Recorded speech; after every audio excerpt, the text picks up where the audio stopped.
Howdy folks, Keywii here, and welcome back to Steins Gate. It's a space in which we awesome. We're, of course, just doing our damnedest here, having some fun, and watching a thing. We're playing a game about time travel, and there ain't a lot of time travel involved yet, but here we go. Well, what's next? Also, I think I just got a tips. Yeah. Using another networked external computer terminal to operate a program that cannot be run otherwise. Did I miss a thing? Hang on. Something McDiver would do. Now we can access the microwave's terminal mode and see exactly what's going on in his computer brain. We have bananas. B-A-N-A-N-A-S. Just before I left May Queen plus Neon Squared, Mayuri asked me to buy some bananas. With her money. She's too nice for her own good. Or maybe she didn't even consider what would happen. Or maybe I'm just trustworthy. Who knows? By now you'd think she'd know that if I buy bananas, I'm going to experiment on them. And so I put the entire bunch of bananas, you know, no one at a time nonsense, the entire thing, into the phone wave name subject to change. You know, Mayu, she's gonna cry if you use them all, right? Wasn't it her money? Also, that's a bad experimentation. You gotta use one at a time so you can do it multiple times instead of spending more money on more. It's just economically sound science. She donated that money to her research efforts. You don't have to use the whole thing. One is enough. One. That's what I'm saying. Dara retrieves the bananas, peels one from the bunch, and sticks it back into the phone wave. Name subject to change. We'll never reshape the fabric of society as long as money dictates the limit of our science. It's irrelevant! Like, what are you gonna learn from more bananas at the same time? Put in two if that's what you want. You're the only one who wants to reshape society, Hououin. He lost all enthusiasm the second he got back to the lab. What a fickle man. What a fickle man. Come on, start the timer already. Right. Now where did I put my phone? Phone. Here it is. Address book. This thing. Call it. Call complete. Instant access. This is the phone wave. Name subject to change. The usually guidance system. Read the timer from this menu. For pushing the hashtag button, please enter the heating time in seconds. In hindsight, we should have made the Mayushi guidance skippable. Having to wait each time is quite annoying. Yeah. It's finally over. It's still going though. Okay, entering 120 number. What if I did longer than that? Crap, it requires... Fine. I'll be on your damn rails. The turntable inside the phone wave, name something to change, begins to spin backwards. 2 minutes sure is long. Doesn't actually have to be 2 minutes. Mayuri had the timer set to 2 minutes when she first discovered the freezing function, or whatever it is. So we're just reproducing that. Fair enough. You know what? Fair enough. See, I was just trying to outsmart you, but if you're trying to reproduce some effects, kudos. Naturally, we have experimented with 60 seconds and 180 seconds, too. When we set it shorter, the freezing only goes halfway, if at all. Conversely, setting it longer increases the effect. Well, that would make sense. You know, if the microwave's emissions are doing it, then shouldn't our cells be getting jellified too? While still looking bored, Daru finally gets into the discussion at hand. Well, have you ever nuked yourself inside the phone wave? Name something that you change? I can't even fit in there. Anyway, what's your source on the electromagnetic waves? If you must know, it's my mad scientist intuition. Oh, so no facts. Edison once said, without 1% inspiration, 99% of perspiration is wasted. So inventions of the world, be inspired. End quote. Wasn't it genius as 1%? Yeah. Sorry to disappoint, but in recent years it's become common knowledge that was a misquote. Edison said that? Be inspired? Exclamation point. Yes, be inspired, he said. I don't know if that was exactly what he said, but I'm sure it was something along those lines. I'm referring to it as a recreation to correct a misquote, but I don't know what exactly it is. At least that's what the wiki said. Therefore, as a genius mad scientist, I am always Ding. The phone wave, name subject to change, rings. This is just going to jellify the banana like usual, isn't it? We need a new experiment. Feels like I wasted 120 seconds on nothing. Look into the window. It might be different. You don't know. Tara opens the phone wave, name subject to changes, and a door, and peeks inside. What? What? He rubs his eyes, blinks several times, then resumes staring into the microwave. What are you doing? Well, it's... gone. Gone? What's gone? What do you think, dude? A banana. What is he talking about? Push the arrow aside and look into the phone wave, name subject to change. It's gone. There's nothing inside. The banana has vanished without a trace.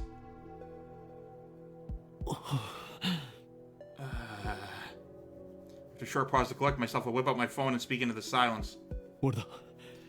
It's me. Slight problem. We may have awakened something terrible. What do you mean, something terrible? Ignore Dara's panic cry. I'm surprised too. My heart's pounding, but I try to appear calm. I'm invoking emergency order 666. Activate the cold hard protocol. What do you mean? We need congressional approval. There's no time, you fool. Tokyo will be blasted to atoms. I put my phone away after yelling. You should be an actor. Shut up, you Ferris stalker. Where'd you hide the banana? Who's a stalker? The banana. Where is it? Are you planning on become a street magician or something? You're the one who hid it, aren't you? I was gonna comment saying that would be impossible, but he could have hid it instead of putting it in the microwave. So it was a beforehand, not an afterhand thing. There you go.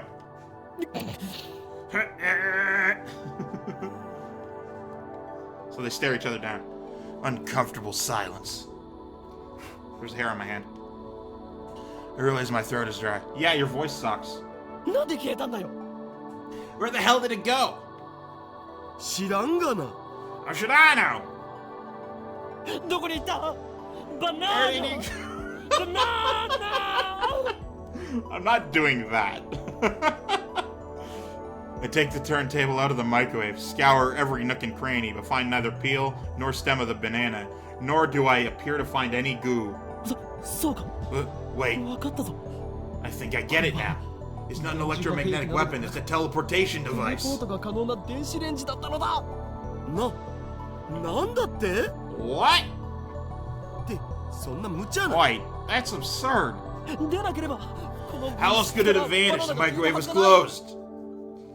For all of those familiar with a classic YouTube show, Is It a Good Idea to Microwave This? From the early days of YouTube, so you'll have to go back to like 2012, 2014 area.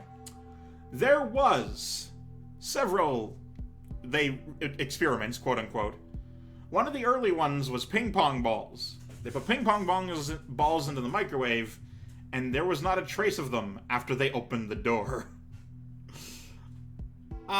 Jokingly, I'm still convinced that they you know, time traveled into another dimension. But hey, that's just me.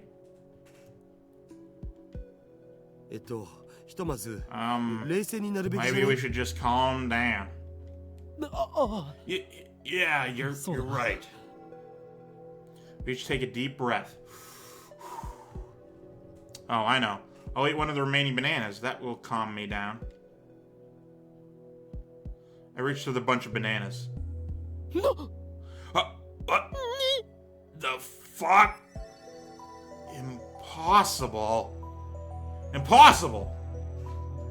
Now, 3 minutes ago, Daryl plucked a banana from the bunch and put it inside the phone wave. Name subject to change. But now there's no sign of a banana that was ever plucked. Instead, a single jellified banana has appeared among the regular bananas. Oh, shit! What the hell's going on? Daryl notices it too. Reaches out to touch it, but I quickly stop him. I'm just imagining them, like, staring it down. He, like, puts his arm out, just like, back up, man. We don't know what this thing's gonna do. So they just sort of, like, stare at it. Wait, how many bananas are in the lab right now? Just these, I think. Is this gel banana attached to the same stem as the banana you just picked? I don't know, man. I wasn't paying attention. It doesn't look like it was ever plucked. No cuts or anything. Aside from the jellification, it looks completely normal. Hey, Daru. Could this possibly be... The word I spoke impulsively a few seconds ago. I hesitate to speak it again. But I must. Because no matter how unbelievable it may be, we saw it with our own eyes. My head's full of question marks. I don't know how this happened, but if I were to explain it as I saw it, the banana that was inside the phone wave, named subject to change, returned instantly to its bunch. In other words... A teleporter. We've invented a teleporter. Who are you? I hear a girl's voice coming from the lounge. I don't actually know who this is. I think it might be a redhead-haired girl, maybe? It looks like an interesting experiment. Who's there? My heart just skipped a beat. I turned towards the voice in surprise. Ah, okay. Mikis Kurisu. Max cigar officer. We get pierced by a sharp stare. Impossible. What are you doing here? The 18-year-old genius girl, a sadist who humiliates men in public, also known as the zombie. Okay, that was all made up right now. Mikis Kurisu. Nice explanation, bro. Exposition, bro. Who are you calling a zombie? What is the meaning of this? What is your purpose here?